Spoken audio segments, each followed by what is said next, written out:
Howdy, folks, and welcome to Mongo Sides of Midnight Rambling. I'm still sick. Apology for the coughs, and missaid words, which you know I already stumble over my words even when well. Going to the doctor's tomorrow morning. Still going to be coughing through this video off and on. Probably going to the doctor's. We'll see how I feel. It's time for another conspiracy theory game. As you know, I don't honestly believe in this. This is just stuff I'm pulling out of my behind, alright? So take it with a grain of salt. I hope you have as much fun with these as I do. And if you don't, I understand there are other things that I talk about, alright? If you're looking for a deep analysis of how this could happen, or this common theory could happen, go find someone smarter than I am, alright? I'm just a word man when it comes to these, alright? An idea man, I should say. So, frogs. You ever wonder why they can jump so much and their tongues are so stretchy? The immediate, obvious, correct answer is biology. But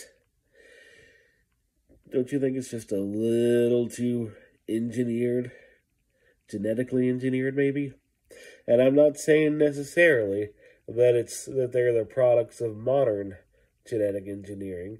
I'm sure there would be too many easy markers to detect right off the bat that, you know, they were engineered to do that within, to have their abilities within recent history. However, tying into both lizard person and the Silurian hypothesis, alright? If you don't know the Silurian hypothesis, it's in the most condensed way that I can say, it's the idea with as old as the Earth is, that there could potentially have been previous civilizations before us, alright? One which is commonly said are lizard people, alright? The Silurian hypothesis, by the way, is from Doctor Who. It's not original to me, one of the classic Doctor Who episodes. I think it was the third Doctor, maybe the second, I don't remember. Go find someone who remembers Doctor Who better than I do. I just watch it, alright? But anyways, so, with the Silurian hypothesis, it wouldn't necessarily have to be the lizard people, the lizard folk, but they were popular enough conspiracy, so why not? Alright, we'll go with it to make it easy. So, my thoughts is, one, wouldn't necessarily have to be the lizard folk, see my earlier video, okay?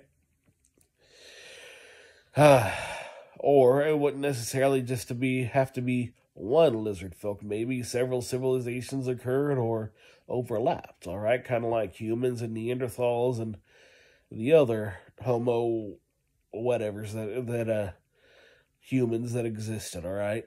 Well, alongside us. And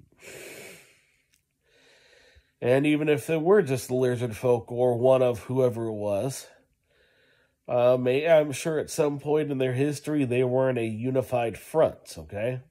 So I'm sure at some time there were factions of lizard folks. Maybe the tall, scaly lizard folks hated the small, chameleon skin-changing ones. I don't know. So whatever the predecessor to the frog was one of many scientific or magical or sorceress or techno-sorceress magical psychic things that got genetically modified through technology or psychic or magic or whatever they were working with however many millions of years ago, okay? And by one faction against another faction. What that animal could have been, again, ask someone who knows more about evolutionary history than I do. But whatever it was is the genetically modified ancestor of our friend, the modern frog, which is a creature that I absolutely love. I love frogs. They're cool. Take it as you will, okay? But in the end, that is my game theory, or a theory, that frogs are the modern descendants of an ancient organism that was genetically modified millions, if not hundreds of millions of years ago, all right? And of course, I'm sure by whatever conspiracy logic you want to give to, I'm sure whatever else descended from that are also the descendants of a genetically modified organism. So it wouldn't be just frogs, but I like frogs. They're what I care about the most, anyways. So go forth and run with that, all right? Otherwise, good night. God bless. Hope you enjoyed. Take care. See y'all tomorrow.